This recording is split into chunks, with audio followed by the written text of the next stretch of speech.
નમસ્કાર દર્શક મિત્રો, હું છું રૂપલ લુણીચિયા. સંપૂર્ણ ન્યૂઝમાં આપનું સ્વાગત છે.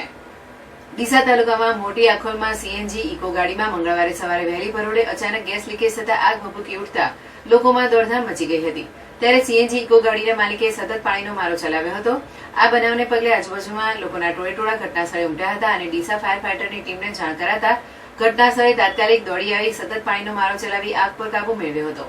આ અંગેની વિગત એવી છે કે ડીસા તાલુકાના મોટી આખોલમાં આવેલા અંબાજી માતાના મંદિરમાં નજીક રહેતા ટીનાજી ગંભીરજી ઠાકોરની સીએનજી ઇકો ગાડી નંબર GJ13 AM 7019માં મંગળવારે વહેલી પરોઢે અચાનક ગેસ લીકેજ થતા આગ ભભૂકી ઉઠતા લોકોમાં દોડધામ મચી ગઈ હતી. ત્યારે સીએનજી ઇકો ગાડીના માલિકને સતત પાણીનો મારો ચલાવ્યો હતો અને તાત્કાલિક ડીસા ફાયર ફાઈટરની ટીમના ફાયરમેન ડ્રાઈવર ભરતકુમાર કિમાળી અને ફાયરમેન કમ ડ્રાઈવર ધનાજી સોમાજી પરમાર ઘટનાસ્થળે દોડી આવી સતત પાણીનો મારો ચલાવી આગ પર કાબુ મેળવ્યો હતો.